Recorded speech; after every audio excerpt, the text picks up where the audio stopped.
Hello and welcome back to another video. तो आज बात करेंगे हनी सिंह का जो डॉक्यूमेंट्री फिल्म आया है उसके बेस्ड करके एक रिव्यू बनाएंगे। तो बेसिकली मैंने लास्ट डे ये जो भी फिल्म है उसको देखा और कैसा लगा मैं इस चीज़ के ऊपर कंसिडर करना चाहता हूँ। पहली बात तो डॉक्यूमेंट्री एक जो चीज़ें होता है या फिर डॉक्यूमेंट्री जो फिल्म होता है इसको आप अच्छे से रिव्यू नहीं कर पाते हो, क्योंकि यहाँ पे ना तो कोई स्क्रीन प्ले रहता है, ना ही तो कोई फ्लॉज रहता है, ना तो कोई स्टोरी टेलिंग प्रोसेस रहता है। तो कुछ भी ऐसा नहीं रहता है कि आप उस हिसाब से इसको जज करोगे या फिर इसका म्यूजिक अच्छा है या म्यूजिक पूरा है, बैकग्राउंड को इतना है, बैकग्राउंड को उतना है, ये सब देख के आप जज नहीं कर। डॉक्यूमेंट्री जो फिल्म होता है ये एक जन के लाइफ के ऊपर बेस करके होता है, तो वहाँ पे आप इतना कुछ फ्लॉज आपको देखने को नहीं मिलता है। लेकिन कुछ कुछ ऐसे पॉइंट है जिस पॉइंट को मैं कंसिडर ऑब्वियसली करना चाहता हूँ, जो मुझे अच्छा लगा और जो मुझे अच्छा नहीं भी लगा मैं उस चीज़ को कंसिडर करना चाहता हूँ। पहली बात तो ये है कि हनी सिंह कैसा एक इंसान है, बहुत ही रॉ एक इंसान है, बहुत ही ब्रूटल वे में वो कुछ भी स्टेटमेंट रख देते हैं और हम लोग बहुत सारे इंटरव्यू में उनको वो कैसे इंसान है वो थोड़ा बहुत समझ गए।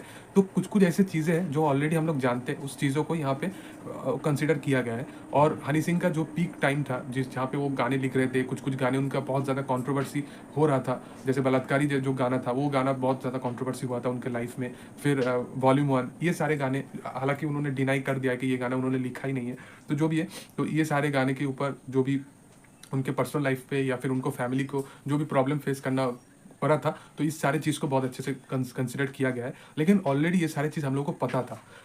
हनी सिंह का जो चीज़ हमको पता नहीं था वो था उनका, वो जब बीमार हुए थे उस टाइम पे उनका जो फेस था, वो फेस के बारे में हम किसी को नहीं पता था। तो उस फेस के बारे में बहुत अच्छे से कंसिडर किया गया है इस डॉक्यूमेंट्री में।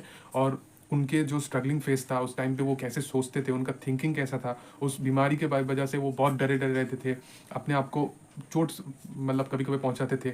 एक कॉन्सर्ट हुआ था जहाँ जो शिकागो में हुआ था, उस कॉन्सर्ट को बहुत अच्छे से इस थ्रू आउट मूवी में बहुत अच्छे से दिखाया गया है। ओवरऑल ये फैमिली ओरिएंटेड हर चीज़ों से बनाया गया है, लेकिन पहली पहली शुरुआत में आपको थोड़ा लगेगा कि इमेज क्लीनिंग प्रोसेस के लिए ये चीज़ बनाया गया है। लेकिन जो चीज़ कंसिडर बहुत ज़्यादा करना चाहिए था वो चीज़ यहाँ पे कंसिडर नहीं किया गया। जैसे हनी सिंह जब गाने बनाते हैं वो बहुत अच्छे म्यूजिशियन भी है, वो बहुत अच्छे से म्यूजिक कंसिडर करते हैं, लेकिन उस चीज़ों के उतना बारीकी से दिखाया नहीं गया। इसके साथ साथ लिल गोलू का जो एक पार्ट है उनके करियर में, लिल गोलू ने इतने अच्छे अच्छे गाने उनके लिए लिखे। लिल गोलू के साथ जो उनका इक्वेशन था उस चीज़ों को भी इतना अच्छे से दिखाया नहीं गया। उल्टा बादशाह का एक क्लिप यूज़ किया गया, लेकिन लिल गोलू का यूज़ नहीं किया गया, ये मुझे थोड़ा शॉकिंग लगा। इसके साथ साथ माफिया मुंडीर के बारे में उनको हर जगह पूछा जाता है कि माफिया मुंडीर में लिटरली क्या हुआ था। मतलब एक सच्चाई तो किसी ना किसी के सामने आए, क्योंकि हम लोग जिनके फैन है वो उनके हिसाब से वो उनका पर्सपेक्टिव समझ लेते हैं।